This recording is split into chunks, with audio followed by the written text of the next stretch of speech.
好，今天主题我们会特别来关心的是世宗全会即将登场，习近平接下来也做了一些动作，包括扫了军权，还有拼内循环。今天也会关注在2027年是否续任布局全面的摊开来了，中国式的霸权全面启动吗？今天一起来做关心。首先来关心到的是10月20号这一天呢，就会是中共的第20届四中全会会在北京正式的登场了。这一场会议不只是一个例行的政治会议而已，被视为是接下来习近平预期会在2027年继续的续任，亲自来贯彻“15五”规划的一个重要时间点。那么现在呢，最新来自于台湾的陆委会主委邱垂正指出，这一次的会议会有2大的看点，不管是在这个“15五”接下来的规划当中，或者是人事更迭，都是全球的这个民众还有投资人特别观察的2个重点。原因就是因为现在这个四中全会不止大家关心是大陆经济内部的一个问题，更是川普现在在整场贸易战之下，再加上接下来10月底的川习会，投资人现在要测看，先解读四中全会可能会释出什么样的讯息，他们才能做更好的一个投资布局。专家也做了一个分析即使川普他祭出了这个关税战，还有欧美针对大陆做了制裁，但是中国大陆上半年仍交出不错的 GDP 表现，达到了大概5.4%，超过5的一个亮眼成绩。但是下半年恐怕还是有一些要注意的部分，不管是在消费，不管是在投资，或者是外需受限等等。接下来的四中全会要如何习近平来扭转目前的局面，替2027年的连任来做铺路？杨老师怎么看？我在学校就是教国家发展实践与理论。那我在台湾的一些经济的这些工商团体担任顾问，有的时候会和他们一起到中国大陆去访问。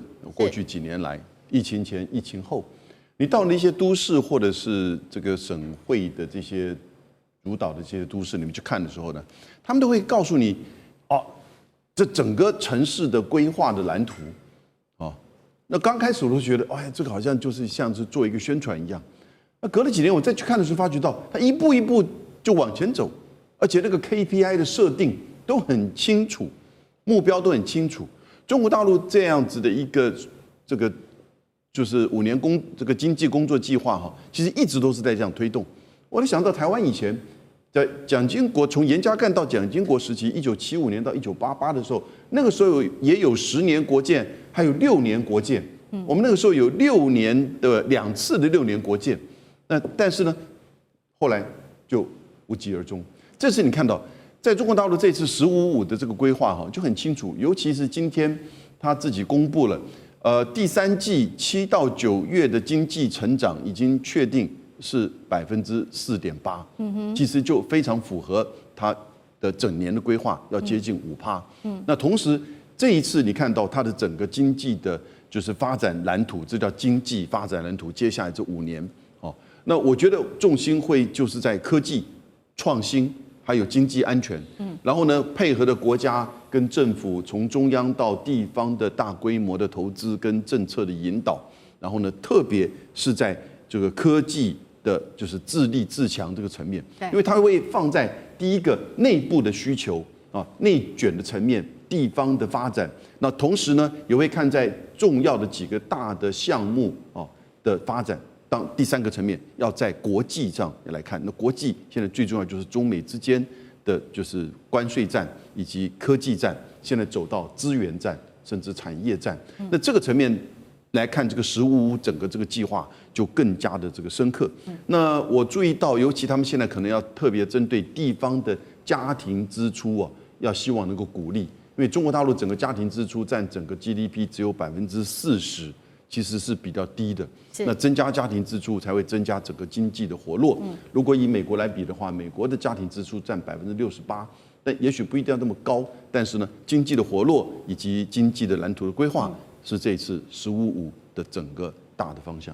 好，确实这次15除了会来关心大陆在科技上面的自主，还有内循环、内需之外，现在呢，来自于专业机构，我们来看到的是彭博资讯盘点了现在全球的基金经理人在接下来主要关注的4大题材。今天也带观众朋友来看。首先，刚刚老师帮我们提到的，我们先来看到晶片跟机器人，他们希望能够做到全面的自主跟创新，还有内循环。刚刚讲了嘛，消费部门能不能再次点燃内循环的引擎，来抵消这个贸易战的负面影响？这2个之外，另外呢，这个彭博也特别提到说，里面基金经理人关心的是大陆反内卷的运动如何限制企业间的割喉式的竞争，以及价格战是否能够有所改善。最后是在关心的是人民币全球化能不能透过 BRICS 和中东结盟加速的去美元化，也推动人民币现在在全球的一个国际化。所以委员怎么看这4大题材？怎么从这个4个角度来分析中国经济在15的发展？就是中国经济这些都很重要 ，Bloomberg 写的很重要了，都对的。可是我觉得主轴只有一个，打赢贸易战。有很多中国大陆的经济学家单位提到说啊，应该用内循环来取代贸易战。你有没有搞错啊？内循环的供应链跟贸易战的供应链是两码子事啊。举个例子啊，这个刚才杨教授有提到，台湾的消费占台湾 GDP 多少？44%。是很低啊，可台湾的贸易量还是很大，因为这2个是不同供应链，不是这个取代那个，那个取代那个。我们台湾出口那么多晶片，难道我们拿来每个人发1颗吗？这不是那个问题嘛？大陆也是一样，所以打赢贸易战，如何去打赢贸易战才是当务之急啊。那内需当然很重要，可是内需我不客气讲，是中国大陆自己搞出来的花样啊。他莫名其妙当年在2020年去打压房地产，赔掉50兆。老百姓穷啦，所以他消费最近即使说，那个什么，这最近的黄金假期，他的这个消费量很大很大，可是平均每一个人的消费比以前少啊，为什么？没钱啦。那主要就是因为房地产赔了，很多房地产赔了很惨，而且买房地产当时都是中国大陆新一代的中产阶级，他碰到第4中产阶级的灾难，现在还在康复当中，就是用那个日本那个野村什么那个什么证券的那个辜朝明讲的，在修复资产负债表，因为你的资产已经赔了，你就没有能力消费或者要降低消费嘛。中国这个问题要解决，房地产市场起来才有救啊，不然内需无救啊。它反内卷是对的，反内卷是财务问题，根本不是商品问题。为什么？举个例子，比亚迪为什么会被检讨？因为比亚迪它用了一个方法，就是跟别人竞争，杀价竞争。可杀价竞争的资金差距来自哪里？来自上游供应商的贷款的，那个收款期限往前拉，半年拉成1年。可是问题是你上游的供应商，他的这个给你的这个收款期限拉长了，他钱谁补啊？银行补啊。所以变成说整个都搅在一起。可是如果有些比较像小米，它可能没有那么多的力气，因为它汽车产量小嘛，所以它就没有办法去要求上游供应商把它的收款期限给拉长。那这样一来的话，在杀价的时候，光这个利息成本至少会杀个10%到20%。那我不晓得你这种内卷运动有什么意义呢？你是用财务力量来进行内卷，不是用品质啊，不是用完全靠这个零组件的成本降低。那有时候零组件成本降低去压缩上游，那也不是办法。我是觉得反内卷是要从什么？要从市场独占的角度，不是为反内卷而反内卷，而是说谁独占了这个市场，或者原料上下有任何独占、垄断价格产生，就应该要好好的打屁股。那科技创新，从 AI 啦、晶片啦、机械都很好了哈。那人民币全球化也对啦，但是不必急，人民币全球化。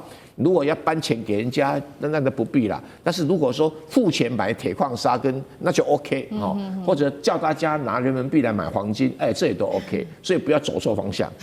好，这个是有关于在经济面是4中全会上大家接下来会来特别做关注的。不过呢，在这个4中全会举行之前，我们看到这个大陆内部其实有比较大的一个动作。国防部在17日正式的宣布，开闸了任内这个9名的高层军官，这当中比较有名的包括了军委副主席何卫东，还有军委政治工作部前主任苗华等等，一共是9人。那他们的理由是涉嫌严重的职务的犯罪，包括信仰崩塌、忠诚失守，所以要把他们开除党籍等等。那吕舰长怎么看？这个是如何牵动中南海的整体的权力？经过这一番的贪腐，习近平能够牢牢的握住军权吗？其实2013年以前那个时候，就是还有非常多的陆生，在台湾就读的时候，那个时候我正好也在念我的硕士学位。那个时候我就问过他们说，我们去参军的，在大陆参军的，是不是都是家里比较贫寒的？他们开始笑我，他说恰恰好相反，都是家里要有2个的才能参军。我说这真是让我们耳目一新，为什么是这样？因为贪腐。他说从你参军开始到你升官调单位，全部通通都要付钱。那个也就是我们讲到郭伯雄跟徐才厚的那个年代是这样。可是现在我们看到的，这一些有关于被双开的这些将领那如果按照这个体操运动练功媒体的讲法他说这就是正好是习近平主席要失事前的状况，他有没有搞对啊？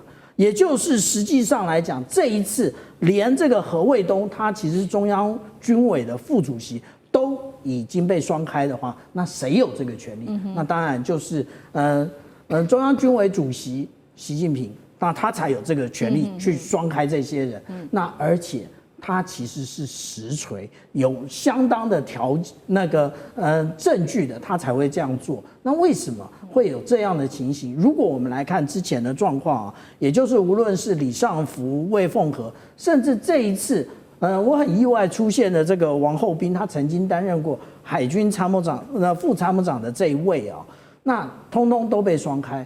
其实他们都是火箭军的。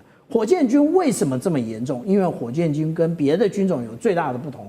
因为我们要了解这个解放军的火箭军，除了火箭本身或者是弹道飞弹本身，有一个更重要的，他们在建地下长城。地下长城的部分都是兵工，也就是他无论是购买这些砂石或者是水泥他都可以接轨到外面的这一些这些厂商。